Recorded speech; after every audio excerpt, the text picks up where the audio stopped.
back to the stage your sensational compare for the second part of the evening, Mr. Michael Cook. Hey! How's it going? Did you all have a good break? Yeah. Good stuff.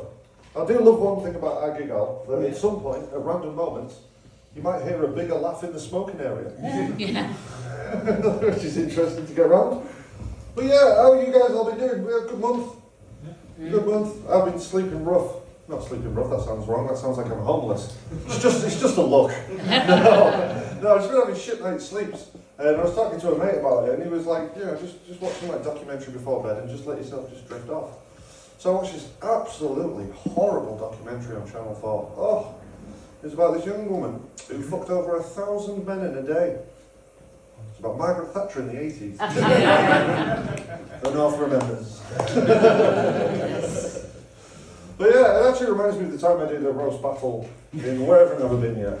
Fucking Berlin. I did a roast battle in Berlin. Should have known when I was pissing in the wind. When I got off the train.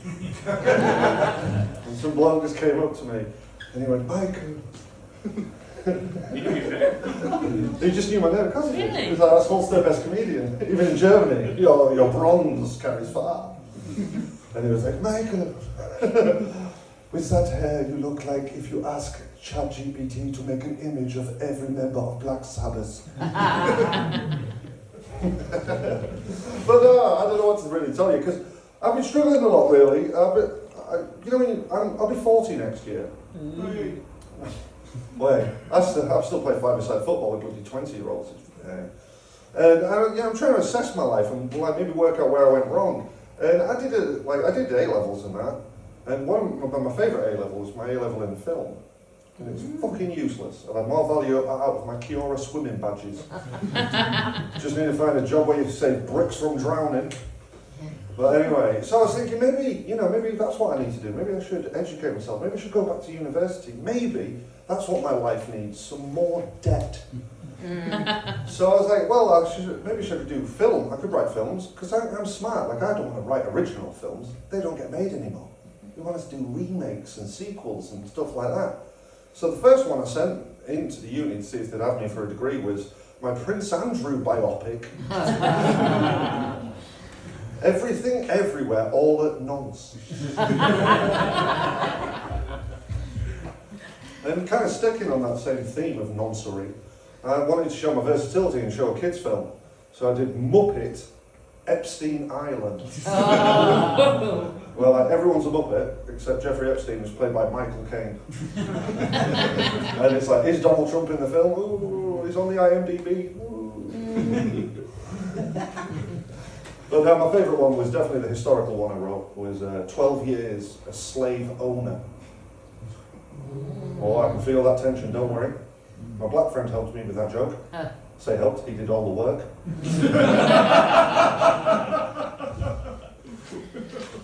Well, are you ready for your first act of this section so far? Yes. If you're ready, give me an OI. Why? Let's go. We've got a delightful section lined up for you, and at the end it's going to go off with a massive rock and roll bang. But before we do all that, we're going to start very simply by stamping our feet. Are you already there? Brilliant. And now clapping the hands. And go out the crazy virtual spaces!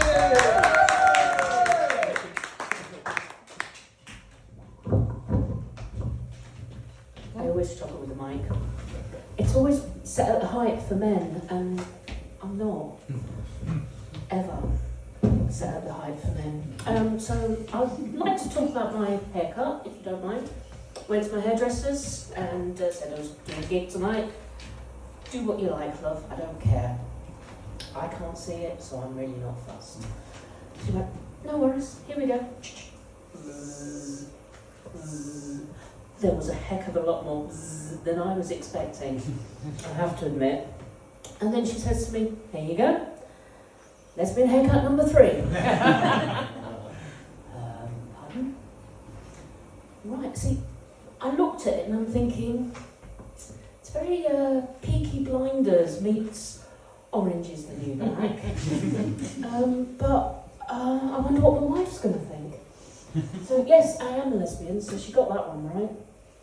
She just didn't get the haircut right, that's okay. We've been together for 26 years, which I know that's like some people's lifespan, but what are you going to do? And we've been married. In March, it will be 20 years. I say married, we had to start off civil to one another, with a civil partnership, which was great, but it took us 2 hours to get in the front door every night. After you. No, I insist. After you. So after we'd been civil, we were allowed to be normal and get married, which was great. So I've paid for her twice. Never again. Well, until they come up with some new thing, I guess. But I don't pay anymore. She does. I do this. She works for a living. And yeah, so it's been great. And as I say, we've been together for a very long time. And the secret, everyone says, what's your secret?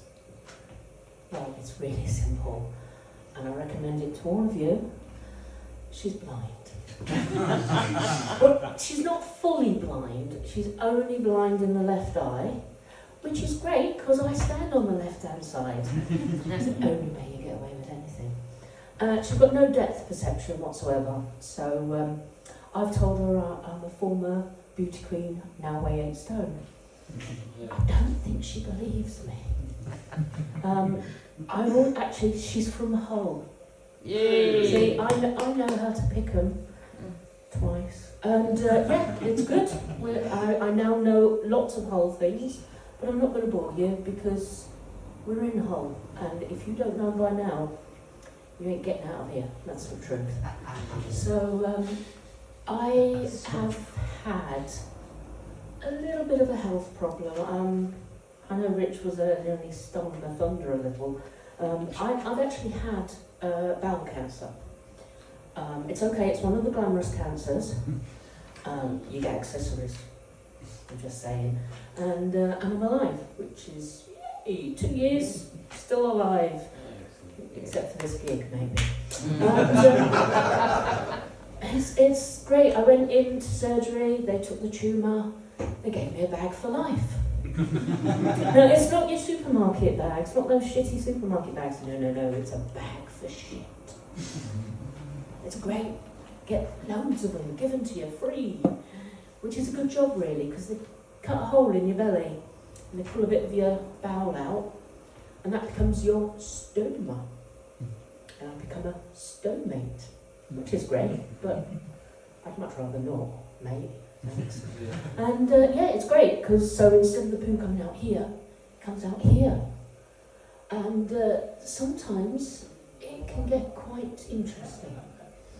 For example, they never told me, whatever you do, Jules, do not drink fizzy pop fresh out the can, fresh out the bottle. Why?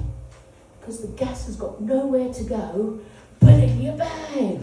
You end up with this pufferfish into your belly. Honestly, I look like a drag king that has gone very ambitious. And in fact, it's starting to do it now. Sorry, that was more than you needed, I know. Always more than you need, never enough. That's a bit like my life, really. So yeah, it can do that to you. The stoma, what does it look like, Jules? Well, I'm glad you asked. Oh, you did? Okay.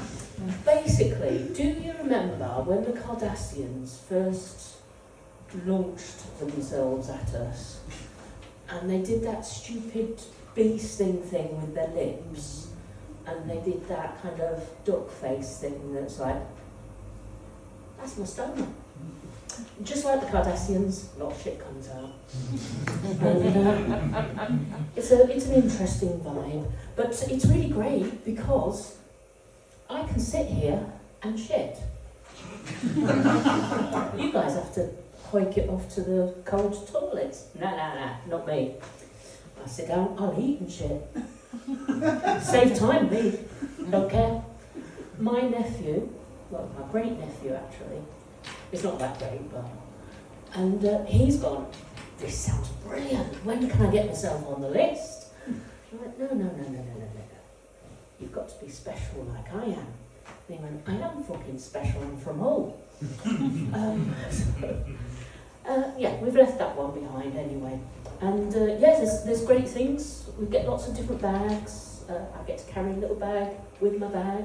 I get to put my bag in a bag, to throw it in the bag, to throw it away. Oh, it's exhausting. And bags are fun. And sometimes it can be a bit sad. And I'll tell you why it's sad. I can't fart. Oh yeah, all right, Mr. Mrs. Farting, I can do it out the arse. Don't worry about me, pals. I can't fart. It goes in the bloody bag, doesn't it? Poofed. Yeah, that's nothing. That's not a fart. I was bloody good at farting. I was such a good farter. I made curtains waft. Can't do that now. Squeak. All it can do is makes weird squeaky noises. So I've called a Pastor Faith. Makes very similar noises. Sorry, I didn't mean to make you spit out then, but it was your fault. You went for a drink. I know. So yeah, it's fun. It's not fun, but it is funny. And that's great. And I've got 2 cats because I'm a lesbian. Did I mention I was a lesbian? And I've read the book, see, that says you've got to have cats because you're a lesbian. My wife never read the book. She refused. 20 years she refused to let us have cats. Got my revenge though. Got Yorkshire cats. Do you know how much the Yorkshire cats are? They're so Yorkshire, their evening meal, they refuse to eat unless it's got loads of gravy on it. Proper Yorkshire. None of your weak gravy as well, it's got big good pudding stuff. And so in honour of them being Yorkshire, albeit West Yorkshire, sorry, East Yorkshire, they're called Woody and Ewood.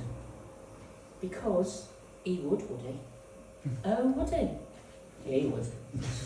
So that's me. I'm bowel cancer, bag, cat woman, who has a haircut that looks like a lesbian. Because I am one. Right, I thank you very much, Hull, for being quiet during my set and listening to me. I absolutely appreciate that because sometimes people aren't listening and I get very angry. And I'm told I'm not allowed to get angry in Hull because we've got a fair old trip to get back to Leeds. So cheers for that, everybody, and have the rest of the night enjoyable. Give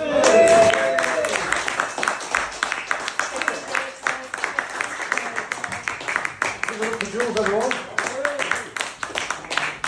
No offence, Rick, but when the award of the best shirt of the night was being handed out, I wasn't familiar with Jules' game. So, that's a tremendous show. I assume you're a Star Trek fan, not a Star Wars fan, rocking that bad boy. No. No.